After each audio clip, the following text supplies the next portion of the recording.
the Speaker of the Iranian Parliament, Galibaf, says there are no talks underway with the United States. And the president, of course, brought a lot of color to this whole conversation as he was getting on the plane to leave town. And he is going to be speaking this hour.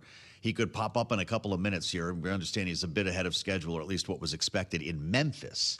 Stage has been set. They've had people there. Members of the National Guard have been in the audience for a couple of hours now. So stand by. There might be more here as he rolls his way over to the event.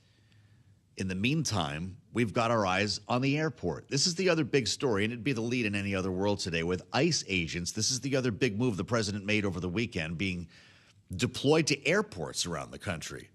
We kind of figured they'd be everywhere today. Turns out 13 airports based on reporting, not including here in D.C., but you've got Philly, you've got LaGuardia, you've got a whole bunch, Chicago, big hubs that are in play. And the president talked about this move earlier with reporters on his way out of town. Listen. When I announced yesterday about ICE, the Democrats called. We want to settle. We want to settle. And I told the people, don't settle. Don't settle, because we have something bigger. Only settle if you get the Save America Act, voter ID, and so important, proof of citizenship, etc. Well, he also didn't want John Thune to settle on a deal that would strip out ICE funding and take care of the rest, including TSA, who are now, what are they, a month into this whole thing without being paid? We wanted to compare notes with Nathan Dean because everything has shifted here since we last talked on Friday. And good thing he's with us as the senior U.S. policy analyst at Bloomberg Intelligence. Great to see you, sir.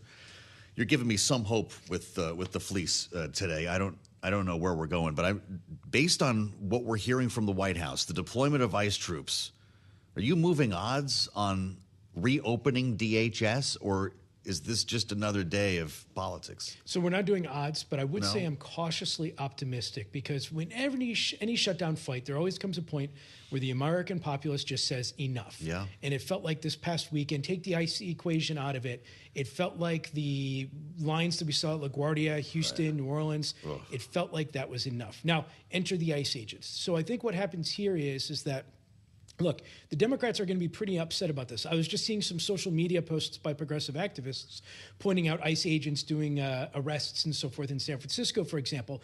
But I think for those core group of senators that are negotiating right now in the Senate, think of Angus King and Senator Cortez Masto. I don't think they're going to be impacted by this, because there will come a point later on Friday that they're going to face the deadline of, do we go on this 2-week recess or not?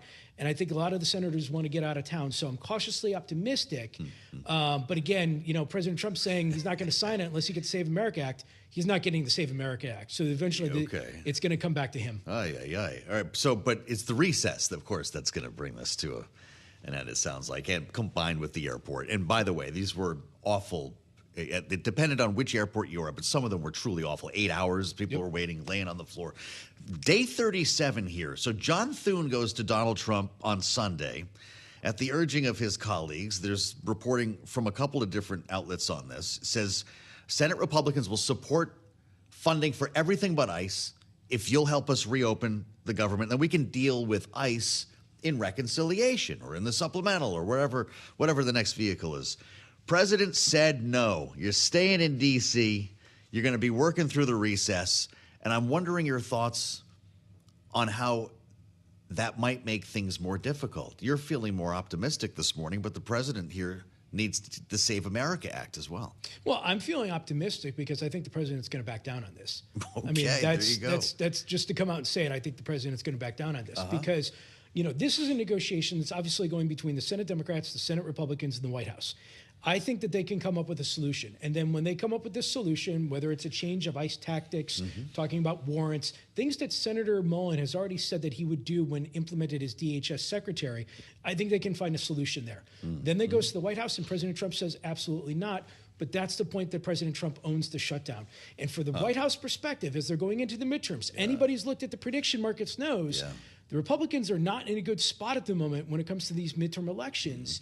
And so I think the president ultimately at that point will change his position, and combination of the fact that the Save America Act's not going anywhere, something can get done. But again, the President Trump could just say, you know what, you're staying here through Easter. You're going to work and get it done. That was the truth post, right?